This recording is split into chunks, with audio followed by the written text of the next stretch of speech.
দিলে কিন্তু সে বাদ হয়ে যাবে। তুমি এমনি ঘরছো কেন? কমনি ঘরবা তুমি? ভাই হাত দিচ্ছেন কেন? ভাই সুপ্রিয় দর্শক শ্রোতা, আপনারা দেখতে পাচ্ছেন আমরা কিন্তু আজকে একটা আজব নতুন খেলা নিয়ে এসেছি। দেখতে পাচ্ছেন সবার পেছনে কিন্তু কলম, সবার পেছনে কিন্তু কলম বাঁধা। এই খেলাটির নাম হচ্ছে বান্দরের লেজ দিয়ে বোতল উদ্ধার। ঠিক আছে, খেলাটির নিয়ম আমি বলে দিই আপনাদের।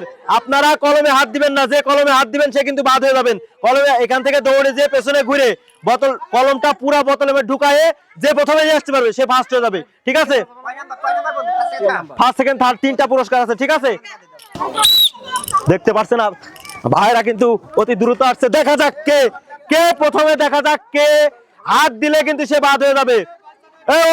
তুমি এমনি ঘরছো কেন? কমনি ঘরবা তুমি? ভাই হাত দিচ্ছেন কেন? ভাই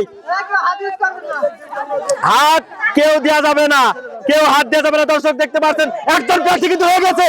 দ্বিতীয় তৃতীয় প্রথম দ্বিতীয় তৃতীয়। সুপ্রিয় দর্শক শ্রোতা, আপনারা দেখতে পাচ্ছেন ইতিমধ্যে কিন্তু আমরা প্রথম প্রতিযোগী পেয়ে গেছি। প্রথম প্রতিযোগী কিন্তু পেয়ে গেছি। প্রথম দ্বিতীয় এবং তৃতীয় তিনজন প্রতিযোগী কিন্তু পেয়ে গেছি। সুপ্রিয় দর্শক শ্রোতা, আমাদের এই খেলায় যারা অংশগ্রহণ করেছে কিন্তু তারা জিততে পারেনি, তাদের জন্য সবার জন্য থাকছে সান্ত্বনা পুরস্কার 1 প্যাকেট করে লুডুস। সবার জন্য থাকছে সান্ত্বনা পুরস্কার 1 প্যাকেট করে লুডুস। না না না, সবার জন্য 1 প্যাকেট করে লুডুস। না, সবার জন্য 1 প্যাকেট করে নুডলস। হ্যাঁ, ভীম নেওয়া যাবে, ভীম নাও, সমস্যা নেই।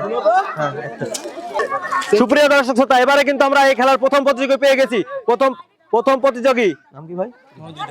হৃদয় হোসেন। হৃদয় হোসেন কিন্তু পেয়ে যাচ্ছে 1 লিটার সয়াবিন। সবাই তার জন্য হাতে তালি, হৃদয় হোসেনের জন্য সবাই হাতে তালি। এবারে প্রতিযোগী কিন্তু দ্বিতীয় প্রতিযোগী কিন্তু পেয়ে যাচ্ছে 1 কেজি আটা। সবাই হাতে তালি তার জন্য। তৃতীয় প্রতিযোগী কিন্তু পেয়ে যাচ্ছে একটা বড় ভীম। সবাই তার জন্য হাতে তালি সবাই।